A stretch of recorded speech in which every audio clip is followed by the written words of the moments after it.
Jonas 7 Azijos bažnyčioms. Malonė ir ramybė jums nuo to, kuris yra, kuris buvo ir kuris ateis, ir nuo 7 dvasių esančių priešais jo sostą.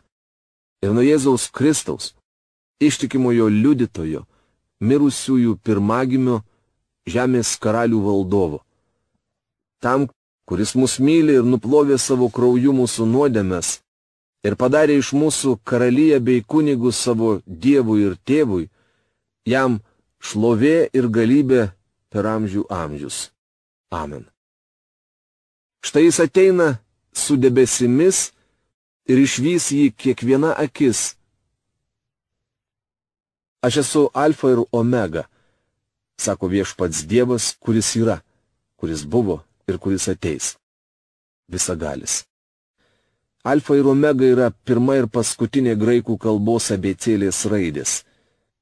Iš raidžių sudaromi žodžiai, o Jėzus Kristus vadinamas Dievo žodžiu, galutiniu apreiškimu ir žinia iš Dievo. Vienintelis raidynas, per kurį galite susisiekti su Dievu. Dievas kalba tik tokią kalbą ir tik tokią kalbą supranta, kur Jėzus yra Alfa, Omega ir visos likusios raidės. Jis A ir Z ir visa abėcėlė.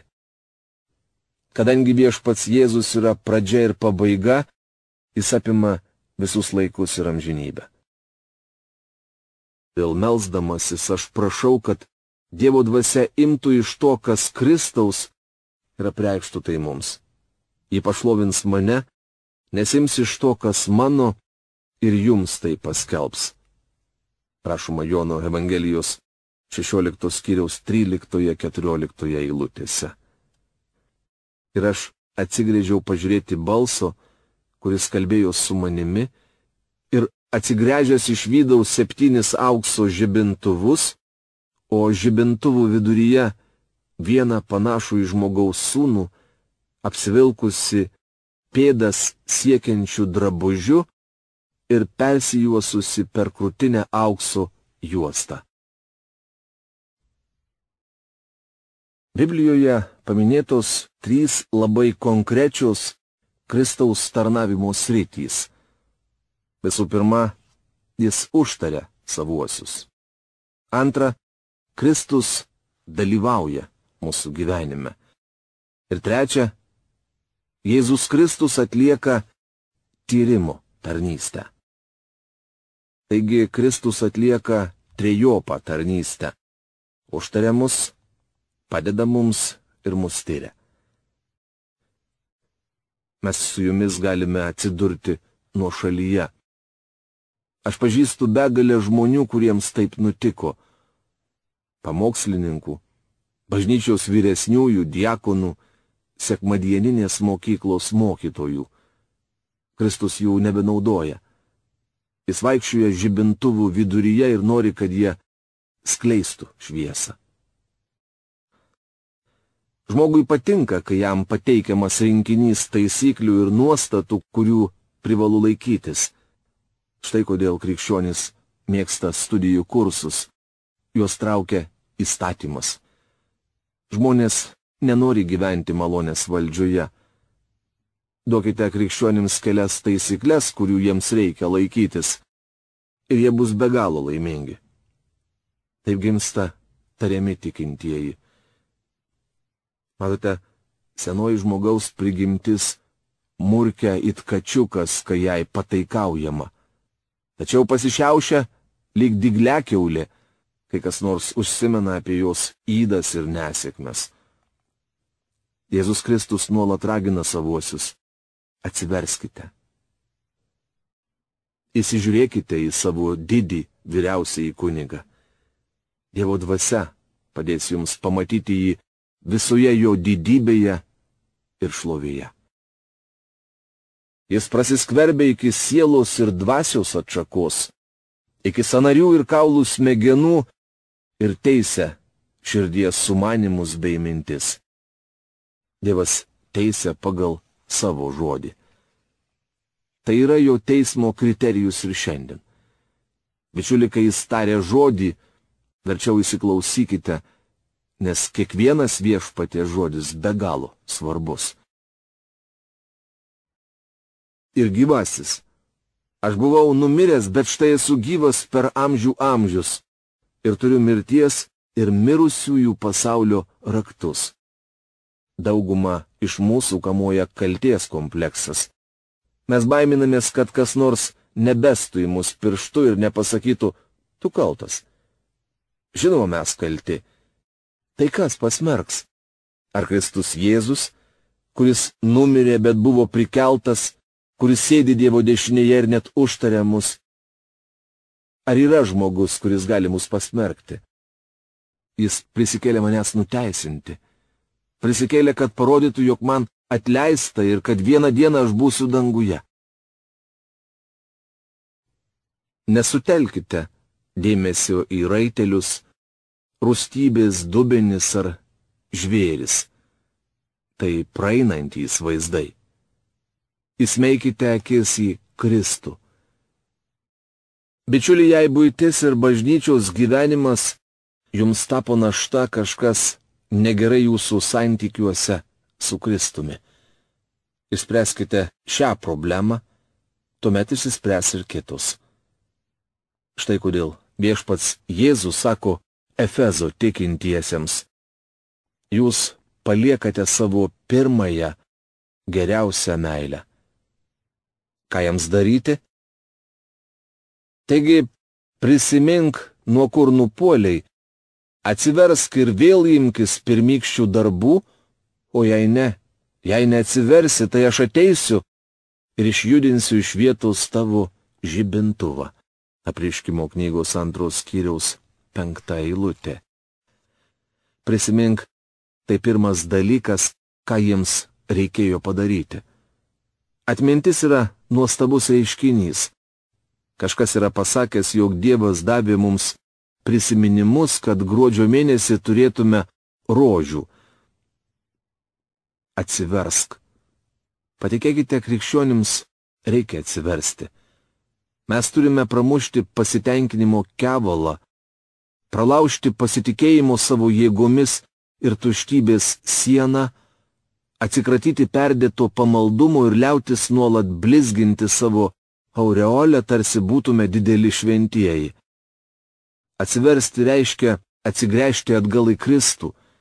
Ši žinia skirta tikintiesiems. Jam visų pirma būtina gręžtis į Kristų, kad įgytų išgelbėjimą. Atsigręžęs į Kristų žmogus nusigręš nuo savo nuodėmių. Prisiminkite, ką jums reiškia Kristus tuomet, kai įtikėjote. Atsiverskite ir grįžkite pas jį. Kas turi ausis, te klauso, ką dvasia skelbia bažnyčioms. Nugalėtojui aš duosiu valgyti nuo gyvybės medžio, esančio Dievo rojuje. Apreiškimo knygos 2 skyriaus 7 eilutė.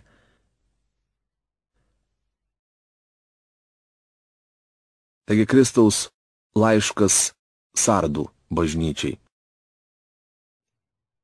Sardai simbolizuoja protestantišką bažnyčią. Mėly bičiuliai, nūdien šiai bažnyčiai reikia Dievo dvasios pasireiškimų.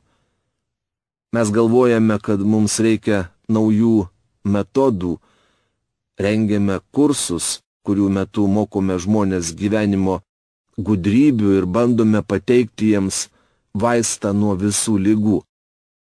Tuo tarpu iš tikrųjų mums būtina artintis prie Kristaus.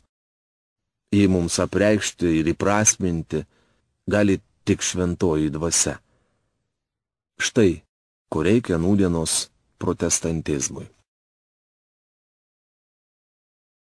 Žinodama, kad Kristus gali sugrįžti bet kurią akimirką, bažnyčia turi budėti. Tačiau jūs visuomet privalote būti pasirengęs netikėtai akimirkai. Vis dėlto tu Sarduose turi tegul ir nedaugelį žmonių, kurie nėra susitepę drabužių. Jie vaikščios su manimi apsirengę baltai, nes jie šito verti. Apreiškimo knygos 3 skyriaus 4 eilutė. Taigi, nugalėtojas bus aprengtas baltais drabužiais ir jo vardo neištrinsiu iš gyvenimo knygos. Aš išpažinsiu jo vardą savo tėvo ir jo angelų akivaizdoje. Apreiškimo knygos 3 skyriaus 5 eilutė.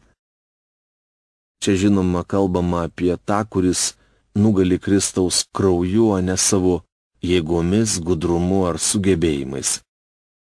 Toliau skaitome sunkiai suprantamą teiginį. Jo vardo neištrinsiu iš gyvenimo knygos. Aš išpažinsiu jo vardą savo tėvo ir jo angelų akivaizdoje. Įdomu atkreipti dėmesį, kad genealogijose minimos tik 2 knygos. Pirma. Pradžios knygos 5 skyriaus 1 eilutėje minima Adomo palikuonių arba kartų knyga. Jai rašyti mes visi, tačiau tai mirties knyga. Antra. Evangelijos pagal Matą 1 skyriaus 1 eilutėje minima Jėzaus Kristaus kilmės arba kartų knyga. Frazė kartų knyga neįprasta. Įvartojama tik kuomet kalbama apie Adomą, o vėliau siejama su Kristumi. Jėzaus Kristaus kartų knyga yra gyvenimo knyga. Mano įsitikinimu į ją įrašomas kiekvienas patikėjęs Kristumi. Tačiau kyla klausimas, ar gali būti, kad sykį įrašytas į gyvenimo knygą žmogaus vardas bus ištrintas. Kitaip tariant, ar žmogus gali prarasti išganymą? Jei tai būtų, viešpats Jėzus nebūtų sakęs, aš joms duodu amžinąjį gyvenimą. Jos nežus per amžius ir niekas jų neišplėš iš mano rankos. Šie mūsų viešpaties žodžiai užrašyti Evangelijos pagal Joną 10 skyriaus 28 eilutėje. Subrendęs žmogus susiduria su atsakomybė priimti arba atmesti Kristų. Kas nepriima Jėzaus Kristaus kaip gelbėtojo, to vardas ištrinamas. O kas priima Kristų kaip gelbėtoją, to vardas išlieka gyvenimo knygoje, užtvirtinamas ir išpažįstamas tėvo ir dangaus angelų akivaizdoje.